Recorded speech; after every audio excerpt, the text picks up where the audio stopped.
Hello नमस्कार दोस्तों, एक बार फिर से मैं आपका स्वागत करता हूँ। देखो, आज है हम इंग्लिश की बेसिक टू एडवांस लेवल पे इंग्लिश ट्रांसलेशन सिखाएंगे। हिंदी से कैसे इंग्लिश, तो पहली क्लास हमने आपको दे दी। आज आ रहे हैं हम दूसरी क्लास, डे 2 है। इसमें हम सीखेंगे कि इंग्लिश ट्रांसलेशन में जो simple present tense, past tense और future tense, is, am, are, was, were और शैल, वी, विल, बी का प्रयोग किए थे, तो सिंपल अफर्मेटिव टेंस के लिए किए थे। आज हम देखेंगे कि इसका प्रश्न कैसे पूछेंगे, इनसे प्रश्न वाले वाक्यों को हम इंग्लिश में कैसे पढ़ेंगे। तो इसकी क्लास नंबर 2 है, तो आज हम इनके बारे में ही डिस्कस करेंगे। तो हम बिना समय गंवाए हुए हम क्लास पे चलते हैं। तो आज हम क्या पढ़ेंगे उसके बारे में देखिए। Interrogative sentence. इंट्रोगेटिव सेंटेंस कितने प्रकार के सर जी होते हैं? 2 प्रकार के। इंट्रोगेटिव सेंटेंस का मतलब होता है ऐसे सेंटेंस जिसमें हम प्रश्न पूछते हैं। क्या करते हैं? जिसमें हम क्या करते हैं? प्रश्न पूछते हैं। वो सब क्या होते हैं? इंट्रोगेटिव सर जी सेंटेंस होते हैं जिसमें पूछते हैं। ये 2 प्रकार के होते हैं, एस आर नो टाइप, एक होता है डब्ल्यू एच टाइप। ऐसे प्रश्न जिनका जवाब हम हाँ या ना में दे सकते हैं, यस या नो में दे सकते हैं, उन्हें क्या बोलते हैं? Yes or no type. ऐसे शब्द, ऐसे या इंट्रोगेटिव सेंटेंस जिनका जवाब हम यस आर नो में नहीं दे सकते, उन्हें क्या बोलेंगे? W H type sentence. अब देखो कैसे हो सकते हैं। जैसे हमने कहा, क्या आप बीमार हो? क्या आप बीमार हो? तो आप इसका जवाब कैसे देंगे? अगर बीमार होगे तो बताओगे हाँ मैं बीमार हूँ। अगर नहीं हो तो no I am not sick, तो ऐसे बोलोगे ना। तो यहाँ क्या लग गया, यानी क्या अगर पहले आ जाए तो ये सार नो टाइप में हो गया। और ये सार नो टाइप में किसी भी और चीज़ का प्रयोग प्रश्न बनाने के लिए नहीं होता है। तो इसको आगे हम पढ़ेंगे। और जैसे डब्ल्यू एच टाइप जिसका जवाब हम यस आर नो में नहीं दे सकते। जैसे हम कहें तुम क्या हो, तुम क्या हो, तो इसमें हाथ ना धोना बताओगे, कहोगे मैं एक स्टूडेंट हूँ, ऐसा बताओगे। अगर स्टूडेंट हो स्टूडेंट बताओगे, या टीचर हो टीचर बताओगे, अधिकारी हो अधिकारी बताओगे, ऐसा बताओगे। इसे आसानों में नहीं दे सकते। तो इनके कुछ और उदाहरण देख लेते हैं। अब उदाहरण पे आ जाते हैं। इनका स्ट्रक्चर कैसे होता है, स्ट्रक्चर की बात बाद में करेंगे, पहले क्या देखेंगे? इनके एग्जाम्पल देखेंगे। जैसे हमने कहा क्या राजू बीमार है? क्या राजू बीमार है? इसका जवाब हम यस और नो में दे सकते हैं। जी सर जी हम दे सकते हैं। क्या इसका जवाब हम यस और नो में दे सकते हैं। तो ये क्या है? यस और नो टाइप है। कौन सा है? यस और नो टाइप। हम अगर पूछे क्या राजू बीमार है, या तो हाँ बोलोगे या क्या बोलोगे? नहीं बोलोगे। अब देखो, अब पूछे राहुल का बेटा कौन है? राहुल का बेटा कौन है? तो इसमें अगर हम पूछे राहुल का बेटा कौन है, तुम हाँ ना थोड़ा ना जवाब दोगे, बताओगे राहुल का जो बेटा होगा उसका नाम बताओगे। तो इसका हम यस और नो में जवाब नहीं दे सकते। तो दिस इज क्या है? ये कौन सा है? डब्ल्यू एच टाइप है। अब इनकी बात करते हैं बनेगा कैसे। अब जैसे देखो क्या नहीं होता, ऐसे होता राजू बीमार है तो क्या लिखते थे? Raju is sick. क्या लिखेंगे? Raju is sick. लेकिन अगर पूछ लें क्या राजू बीमार है, तो जो इज बीच में लगाते थे वो कहाँ आ जाएगा? हेल्पिंग वर्ब पहले आ जाएगा। तो इज कहाँ लिख देंगे? पहले लिख देंगे। इज राजू क्या हो जाएगा? Is Raju six. क्या क्या बोलेंगे? इज राजू सिक। तो ऐसे बनेगा। जैसे हमने पूछा अब डब्ल्यू एच टाइप में, जैसे हमने पूछा राहुल का बेटा कौन है। अब डब्ल्यू एच टाइप में क्या होता है? जो बीच में आ जाए सब, जैसे इंट्रोगेटिव से कौन, कहाँ, कैसे, कब, ये सब अगर आ जाएं तो इनकी मीनिंग पहले लिखते हैं। जैसे कौन की मीनिंग क्या होती है? हु। क्या होती है? हु होती है। अब हु इज राहुल सन। क्या लिखेंगे? हु इज राहुल सन, यानी राहुल का लड़का कौन है? राहुल का बेटा या लड़का कौन है? तो इसका मतलब क्या होगा? हु इज राहुल सन। अब जैसे क्या आप लोग सिपाही हो, अगर क्या ना लगा होता तो क्या कहते? आप लोग सिपाही हो। तो क्या कहते? You are soldier. You are soldier. लेकिन क्या पूछा है? क्या आप लोग सिपाही हो, तो जो आर का प्रयोग बीच में करते हो वही कहाँ कर दोगे? आगे कर दोगे। तो कैसे पूछोगे? क्या कहोगे? Are you soldier. Are you soldier. ऐसा हो सकता है सर जी। अगर आप लोगों को समझ में आया तो एक बार थम्स अप जरूर देना, हमारे चैनल को सब्सक्राइब कर लेना और दोस्तों को शेयर जरूर कर देना। तो अब आ जाते हैं दूसरा, वह कौन है। इसमें कौन शब्द आ गया? प्रश्नवाचक। हमने कहा अगर प्रश्नवाचक कोई शब्द आ जाता है जिससे क्वेश्चन बनता है, उसको पहले लिखोगे। क्या करोगे सर जी? पहले लिखोगे। तो इसमें कौन है, कौन को इंग्लिश में क्या कहते हैं सर जी? हु कहते हैं। क्या कहते हैं? हु। अब था थी थे है तो पास्ट टेंस है। पास्ट टेंस में क्या लगता है सर जी? वाज लगता है। क्या लगता है? वाज लगता है। Who was he. अब ही मतलब क्या होता है? वाह। ही का मतलब क्या होता है? वाह होता है। सर जी हम इतना समझ गए। अब देखो क्या लिखा है, क्या हम सब स्वार्थी मनुष्य हैं, क्या हम सब स्वार्थी मनुष्य हैं। अगर क्या ना लगा होता आगे तो क्या होता, हम लोग स्वार्थी मनुष्य हैं, हम सब क्या हैं, स्वार्थी मनुष्य। क्या लिखते हैं, we are selfish human, we are selfish human. अब क्या लिखेंगे, अब जो आर का क्या पहले लग जाए तो जो आर का प्रयोग बीच में करते हो कहाँ कर देंगे, पहले। क्या लिखेंगे, आर वी, क्या लिखेंगे, are we, are we all. स्वार्थी का क्या होगा, सेल्फिश, सेल्फिश। मनुष्य का क्या होगा, ह्यूमन, क्या होगा, ह्यूमन। तो इतना समझ गए सर जी, समझ गए। वह क्या बनेगा, क्या बात की गई, वह क्या बनेगा, बीच में क्या गया, इंट्रोगेटिव शब्द कौन सा है, इंट्रोगेटिव शब्द क्या क्या क्या क्या होता है, व्हाट, क्या होता है, व्हाट। अब will, what will he be, what will he be, what will he be, क्योंकि पास्ट टेंस में फ्यूचर टेंस में विल का प्रयोग होता है शैल का, तो व्हाट लिखेंगे। फिर उसके बाद क्या, अब इसके स्ट्रक्चर को भी हम समझ लेते हैं सर जी। अब देखो स्ट्रक्चर क्या है कि जब हम यस आर नो टाइप वाले बनाएंगे, क्या बनाएंगे sir ji, yes or no type में, तो यस आर नो टाइप में हेल्पिंग वर्ब को पहले लिखेंगे। हेल्पिंग वर्ब में जैसे is, am, are, was, were और क्या, शैल, विल, इनको पहले लिखेंगे। फिर क्या लिखेंगे, सब्जेक्ट लिखेंगे। फिर उसके बाद क्या लिखेंगे, ऑब्जेक्ट। एक उदाहरण सर जी हम एग्जाम्पल के तौर पे समझ सकते हैं।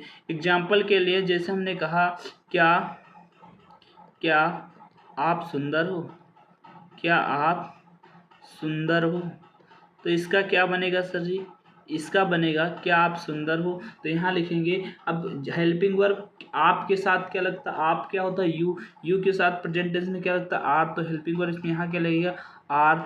फिर क्या, आर यू, आर यू। अगर लड़की है तो ब्यूटीफुल लिखेंगे, लड़का है तो क्या लिखेंगे, हैंडसम लिखेंगे। तो यहाँ अगर लड़के की बात कर रहे हो तो क्या लिखोगे, आर यू हैंडसम, क्या बोलोगे, आर यू हैंडसम, क्योंकि लड़कियों के लिए क्या प्रयोग होता है, ब्यूटीफुल। तो हम लड़के की बात कर रहे हैं यहाँ पे, तो क्या बोले, पूछेंगे आर यू हैंडसम। अगर वो है तो इसका जवाब देगा ना, एस आई एम हैंडसम। नहीं है तो क्या बोलेगा, yes no I am not handsome, ऐसा बोलेगा ना।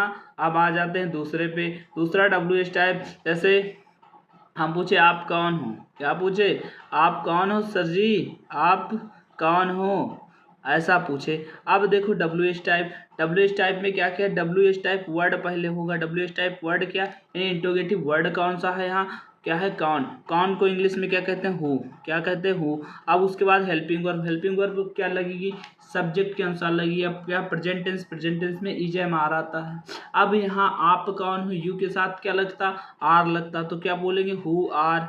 अब आपको इंग्लिश में क्या कहते हैं, सब्जेक्ट क्या है, यू, तो हु आर यू, ऑब्जेक्ट है नहीं इसमें, तो क्या हो गया, हु आर यू। सर जी हम समझ गए। सबसे पहले हमें क्या लिखना है, अगर इंट्रोगेटिव शब्द, इंट्रोगेटिव वर्ड पहले आ जाता है, यानी प्रश्न बनने वाले शब्द आ जाते हैं, यानी कौन, कहाँ, कैसे, कब, इनको पहले लिखना है। फिर is, am, are, was, were tense के हिसाब से लगा लेने हैं। फिर उसके बाद यू, जैसे जो अगर टेंस नहीं, जैसे is, am, are, was, were का प्रयोग नहीं जानता है तो हमने पहली क्लास जो डाल दी उसको देख लें, फिर आके इस वीडियो को देखें। ये चीज़ सर जी समझ गए, इनको लिख लेना अपनी कॉपी में और नोट कर लेना। अब आ जाते हैं अगले टॉपिक पे। तो अगले टॉपिक में आपको क्या करना पड़ेगा, ये जो इंट्रोगेटिव वर्ड है इन्हें याद कर लेना। इनको क्या करना है, याद करना है। जैसे क्या है, व्हाट का मतलब क्या होता है, क्या, व्हाई का मतलब क्या होता है, क्यों, हु का मतलब कौन होता है, हाउ का मतलब कैसे होता है, हाउ मच का मतलब कितना होता है। लेकिन एक चीज़ याद रखना, हाउ मच का प्रयोग किसके साथ होता है, अनकाउंटेबल नाउन के साथ। किसके साथ होता है, अनकाउंटेबल नाउन। अनकाउंटेबल सर जी कौन से होते हैं, जिन्हें हम गिन नहीं सकते, उनको मापते हैं। जैसे हम पूछें कितना दूध, तो क्या बोलोगे, हाउ मच मिल्क, क्या बोलोगे sir ji, how much milk, क्या बोलोगे, हाउ मच मिल्क, क्योंकि हम इसे गिन नहीं सकते हैं। जिसे गिन सकते हैं उसके साथ हाउ मैनी लगाएंगे, जिसे नहीं गिन सकते हैं उसके साथ हाउ मच लगाएंगे।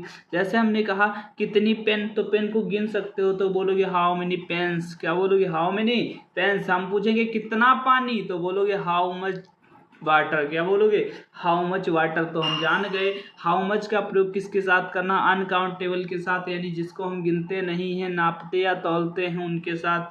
हाउ मेनी का प्रयोग कहाँ करेंगे, जिसे हम गिन सकते हैं। जैसे हमने पूछा कितने केले, हाउ मेनी बनानाज, क्या बोलोगे, हाउ मेनी बनाना। जैसे हम पूछे कितना कितना दूध, तो क्या बोलोगे, हाउ मच मिल्क। समझ गए सर जी। अब आगे बताइए क्या होगा। तो आगे हम आ जाते हैं, क्या है, वेयर, क्या है, फेयर। फेयर का मतलब सर जी क्या होता है, कहाँ होता है, क्या होता है, कहाँ। व्हेन का मतलब क्या होता है, कब होता है।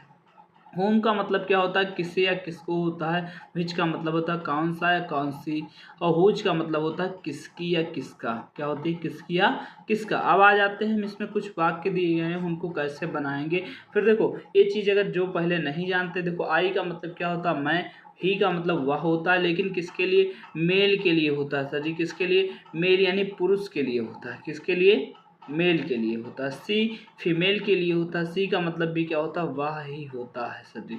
क्या होता है, वह होता है। फिर आता है इट। इट का मतलब क्या होता है, यह होता है। दिस का मतलब यह होता है। दैट का मतलब वह होता है। ये सब कितने, ये सब जिधर इधर लिखे हैं सब सिंगुलर नंबर है। अब प्लूरल नंबर में क्या है, वी का मतलब हम होता है, या हम लोग कहो या हम सब कहो, ये सभी क्या है, वी का मतलब होता है। दे का मतलब क्या होता है, वे सब, वे लोग। यू का मतलब आप, तुम, आप, तुम लोग, तुम सब, आप लोग, आप सब। दीज का मतलब ए होता है। दोज का मतलब क्या होता है, ओ होता है। अब आ जाते हैं अगले टॉपिक पे। इस सारी चीज़ों को एक बार कॉपी में जरूर लिख लेना, जिससे आप बार बार भूलो ना, याद रहेगा। ऐसे ही क्या लाइन खींच खींच के अच्छे से सुंदर नोट्स बनाओ, बस ज़्यादा क्लास भी नहीं है, आप सीख जाओगे। लिखते जरूर जाना। फिर आ जाते हैं अगले क्लास पे। इस पे अगली स्लाइड पे, अगली स्लाइड में इसमें कुछ दिया है, इनको क्या बनाना है। जैसे देखो, हम अगर कहें तुम व्यापारी हो, तुम लोग व्यापारी हो, तो क्या लिखोगे, इसका क्या बनेगा सर जी। तो बोलोगे you are businessman. You are businessman. You are businessman. तुम लोग व्यापारी हो, यू आर बिजनेसमैन। अब तुम लोग व्यापारी नहीं हो तो क्या बनाओगे, यू आर नॉट। क्या लिखोगे, you are not businessman. You are not businessman. समझ गए, बिजनेसमैन। अब देखो, क्या तुम लोग व्यापारी हो, अगर क्या केवल आगे लगा है तो इसका जवाब ये 7-9 में दे सकते हैं, यानी हेल्पिंग वर्ब जो बीच में लगा था उससे पहले कर देंगे। तो क्या कहेंगे, are you businessman. Are you businessman. तो ऐसा लिखेंगे, आर यू बिजनेसमैन। फिर देखो, हमने पढ़ा तुम लोग कौन हो, अब यहाँ क्वेश्चन मार्क लगा देंगे, क्वेश्चन पूछ रहा। अब पूछे तुम लोग कौन हो, तो यहाँ इंट्रोगेटिव वर्ड बीच में आ गए कौन। तो कौन की पहले लिखेंगे, क्या लिखेंगे, हु के बाद क्या लिखेंगे, हेल्पिंग वर्ब क्या, आर। हु आर यू, क्या लिखेंगे, हु आर यू। तो ऐसा बन गया, क्या बन गया, तुम लोग कौन हो, हु आर यू। तुम लोग, क्या आप लोग, क्या तुम लोग व्यापारी हो। तो हमने कहा जब क्या अगर पहले लगा है तो जो हेल्पिंग वर्ब लगती है जवार, तो कहाँ लगेगी, पहले लगेगी। तो इस प्रकार से इसका बन गया। लेकिन अगर कौन, कहाँ, कैसे, एक सब भी मेंशन किया गया है किसी वाक्य में, तो इनकी पहले लिखोगे, फिर हेल्पिंग वर्ब का प्रयोग करोगे, उसके बाद सब्जेक्ट लिखोगे, फिर ऑब्जेक्ट है तो ऑब्जेक्ट लिखोगे, अगर नहीं है तो नहीं लिखोगे। फिर देखो, मैं उच्च, आप देखो इधर देखो, मैं उच्च अधिकारी हूँ, तो इसका क्या होगा, क्या लिखूंगा, I am high ranking. I am high ranking officer. I am high ranking officer, ऐसा भी लिख सकते हैं। या तो आई एम सीनियर ऑफिसर लिख सकते हैं, तो ऐसा भी लिखेंगे, I am high ranking officer. तो इतना चीज़ समझ में आया सर जी। आ गया हो तो एक बार थम्स अप जरूर दबा दीजिए। फिर देखो, क्या मैं उच्च अधिकारी था, अब क्या लग गया, था की बात है तो वाज का प्रयोग पहले होगा। हमने तक कहा अगर क्या से प्रयोग होता है, हेल्पिंग वर्ब पहले लगा होगा, था है तो पास्ट टेंस, पास्ट टेंस में वाज पहले लगता है। क्या लगता है सर जी, वाज लगता है। तो was I a senior officer, a senior officer, ऐसा भी लिख सकते हैं, was I a senior officer. Sir ji इतना हम समझ गए अच्छी तरीके से कि अगर क्या आएगा तो हमें हेल्पिंग, अगर क्या आगे लिखा है तो हेल्पिंग वर्ब क्या लिखना है, पहले लिखना है, फिर उसके बाद सब्जेक्ट लिखना है, फिर क्या लिखना है, ऑब्जेक्ट लिखना है। और अगर क्या बीच में आ जाए, क्या, कौन, कहाँ, कैसे, ये सब अगर वाक्य के बीच में आते हैं तो इनकी मीनिंग, इंग्लिश मीनिंग पहले लिखनी पड़ेगी। जैसे मैं क्या बनूंगा, अब यहाँ क्या बीच में आ गया, मैं क्या बनूंगा, इसका हाँ या ना में जवाब नहीं दोगे। अगर मैंने आपसे पूछा भी मैं क्या बनूंगा, तो या तो कहेंगे मैं डॉक्टर बनूंगा, या तो ये कहेंगे, या तो ये थोड़ा ना कहेंगे हाँ हाँ, ऐसे नहीं बोलेंगे। इसका यानी हाँ ना में जवाब नहीं दे सकते। तो क्या बोलेंगे, मैं क्या बनूंगा। तो सबसे पहले इसमें इंट्रोगेटिव वर्ड ही क्या है, व्हाट सर जी, क्या है, व्हाट। अब आई के साथ क्या लगता, अब क्या है, फ्यूचर टेंस है, फ्यूचर टेंस में विल या शैल लगता है। तो आइए और वी के साथ हमने पढ़ाया है पहली क्लास में कि क्या लगता है, शैल लगता है, बाकी सबके साथ विल लगता है। तो यहाँ क्या लिखोगे, व्हाट शैल आई, और बनूंगा क्या होता है, be. What shall I be, मैं क्या बनूंगा। फिर क्या, सत्यम और नित्यम दोनों लंबे होंगे, सत्यम और नित्यम दोनों ही क्या होंगे, लंबे होंगे। तो कौन लंबे होंगे, सत्यम और नित्यम दोनों लंबे नहीं होंगे, ये बात की गई। तो सबसे पहले सब्जेक्ट लिखेंगे सत्यम एंड नित्यम, क्या लिखेंगे, सत्यम एंड नित्यम, इतना लिखे सर जी। तो ऐसा लिखेंगे सत्यम एंड नित्यम आर नॉट, लंबा का क्या होता है, टाल, आर नॉट टाल, इतना समझ गए सर जी।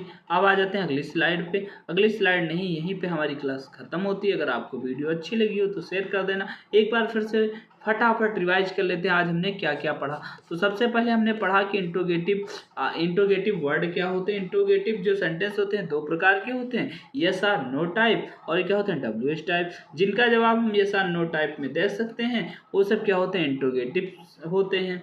और जिनका जवाब हम यस आर नो में नहीं दे सकते वो सब क्या होते हैं, डब्ल्यू टाइप। जैसे हमने पूछा क्या आप लोग बीमार हो, क्या आप लोग बीमार हो, तो इसका जवाब देंगे, अगर हैं तो बोलेंगे हाँ, तो इसे इंग्लिश में क्या बोलेंगे, आर यू सिक, क्या बोलेंगे, आर यू सिक, क्योंकि इसमें हेल्पिंग वर्ब पहले लग जाती है, क्या हेल्पिंग वर्ब पहले लग जाती है। सर जी इतना समझ गया। जैसे हमने पूछा तुम क्या हो, तो इसमें क्या अगर बीच में आ गया तो क्या बोलेंगे, व्हाट आर यू, क्या बोलेंगे, व्हाट आर यू, ऐसे बोलेंगे सर जी।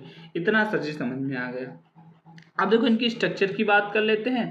तो जो यस आर नो टाइप में होते हैं इसमें हेल्पिंग वर्ब यानी is am are was were पहले होंगे, और फिर उसके बाद सब्जेक्ट होगा, फिर ऑब्जेक्ट, फिर क्वेश्चन मार्क होगा। लेकिन यही स्ट्रक्चर अगर डब्ल्यू एच टाइप में, तो डब्ल्यू एच टाइप वर्ड पहले होंगे, जैसे कौन कहाँ कैसे अगर बीच में आ जाता है तो वहाँ क्या, कौन कहाँ कैसे, यानी जो डब्ल्यू एच वाले टाइप वाले वाक्य हैं या इंट्रोगेटिव वाक्य हैं उनकी पहले लिखेंगे, फिर क्या लिखेंगे, हेल्पिंग वर्ब लिखेंगे, फिर सब्जेक्ट, फिर ऑब्जेक्ट लिखेंगे।